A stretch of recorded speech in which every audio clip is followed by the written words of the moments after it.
This is Paul Mayer from RV Petrol. I'm here with Pat Travis. He's one of our main ROV pilots. And this is our first video from the Battle off Samar, St-Lo. Yep, so this is the side scan image of the wreck. We moved the vessel northeast of the main body of the wreck and dived the ROV. So this was us coming up onto it.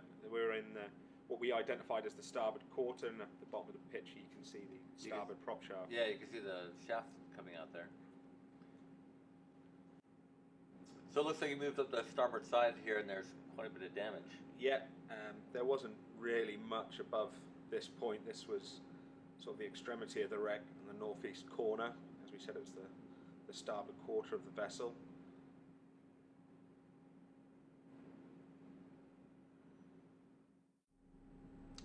So you made your way up the starboard side. You came across what looks like bomb damage, but of course there was only a kamikaze hit on the port side, and this is the starboard side. Yeah, this is sort of just after the island there. We were unclear what occurred here. Maybe just a bomb internally going off or something. So this was the hangar deck just after the island. And so the island goes right down to the hangar deck, the aft structure.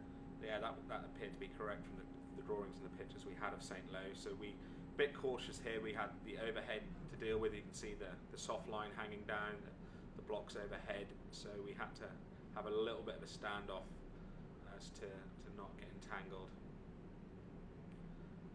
So we moved back, set ourselves up to begin the ascent up the side of the island. And on the starboard side, we can see the splinter shield for what would have been, we suspect, one of the 20mm gun emplacements. And it looks like a fueling station there, so you're right at the flight deck. At the flight deck at this point, just after the island.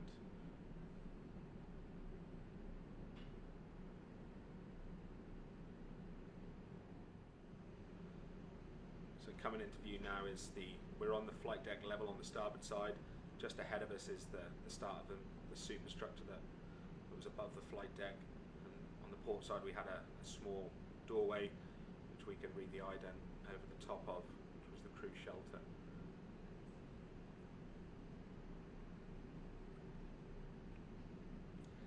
And this is the highest point of the ship? Yeah, so this was, as we crept up the aft side of the superstructure, this was what we found at the top. We appeared to be missing a large chunk of it, and we could see in on this aft side of it. So we moved outboard down the starboard side again, keeping clear, and we came to what we believe is the bridge. Yeah, we have a close-up here. We can see the engine order telegraphs, and they give the shaft speeds of the port and starboard. So from this point further forward, we expected obviously to drop down. This was the highest point of the superstructure, so it should be clear forward of this. So we dropped the vehicle back down to flight deck level and proceeded forward. And coming into view was one of the splinter shields for a 20mm gun emplacement.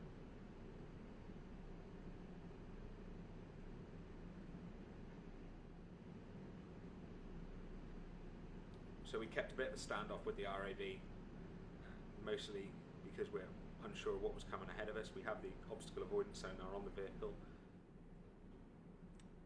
So you're making your way towards the front of the ship now? Yeah, we're heading towards the bow down the starboard side. We came across this splinter shield and this gun mount, which we think is for one of the 40mm Bofors. So this is us still moving towards the bow and the front end of the wreck. And at this point we still hadn't got a positive ID that this was St-Lo. So this was our positive identification of St-Lo. This was 6-3 on the starboard bow. And you can see where that 63 is, just how buried it is in the mud. Yeah, that's correct.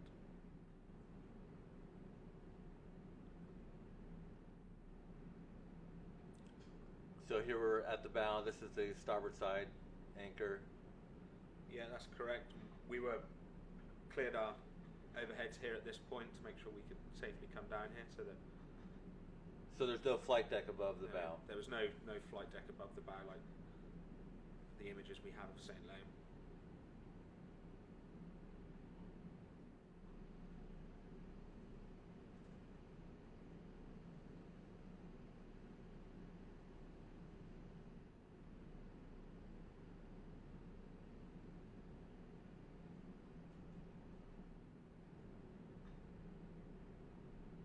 So we're about to come around the port side and Yeah, make your way down the port side of the ship.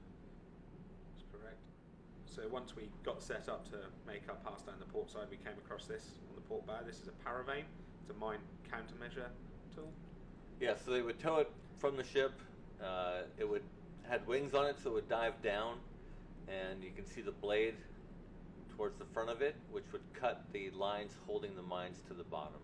So we moved astern on the port side. We picked up what was left of the flight deck, or the beginnings of the remnants of the flight deck. See it in the top of the picture.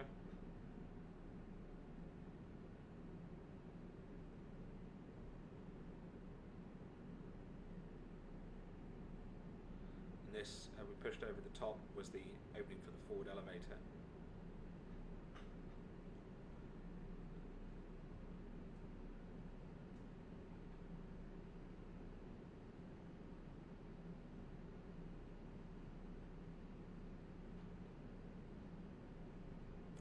We moved back outboard and proceeded down the port side towards the stern. We came across this, which was some part of the fueling system, we believe.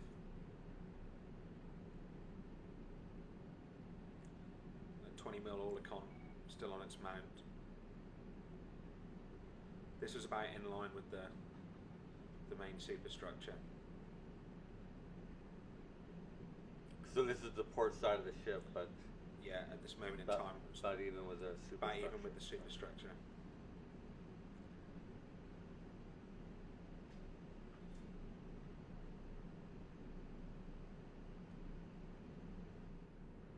So we were still moving astern on the port side. We were outboard on the flight deck level looking inboard, and we came across this apparent break.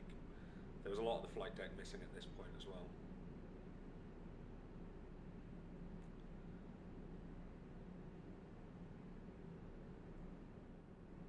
So this is just after the break, so after the superstructure on the port side still.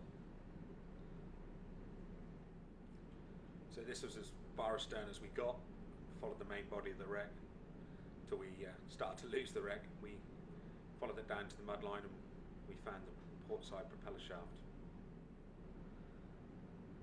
And I guess we didn't see a propeller from either No. side.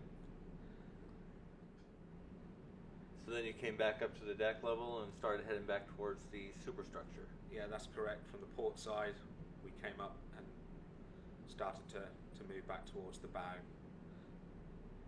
This was kind of like an overpass of the main flight deck. So this is still along the port side, probably looking towards the superstructure. Yes, that's about right for the heading. And then this was us on the port side looking over the flight deck back towards the superstructure to the island. And you can see a Beaufort on the flight deck there. Yeah, we moved over the top of that to the superstructure, but we investigated that on the way back. So this was on the aft side of the superstructure from the inboard side. And there was a neat stenciling still apparent. Red officers' country. So it'd be their quarters and mess.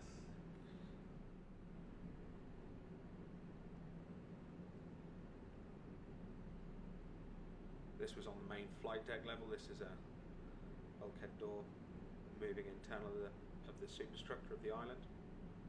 Yeah, we zoomed in here, and this is where captain and navigator's cabins.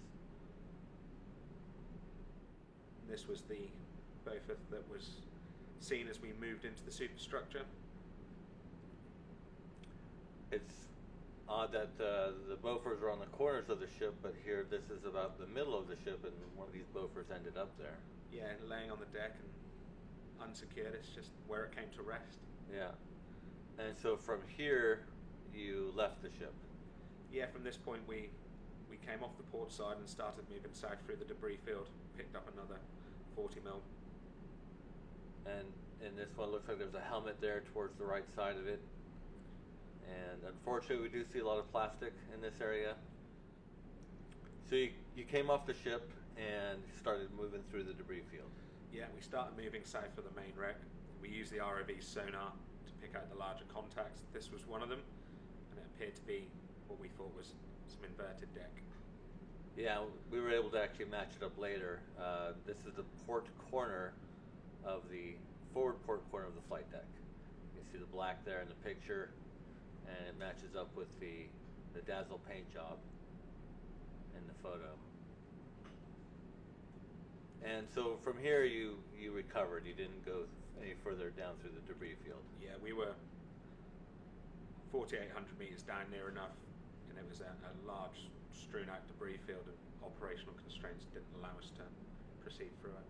Yeah, it's a long way to drag 4,800 meters of umbilical. All right, well, that's our first video from Battle off Samar. Thanks, Pat. Thanks, Paul.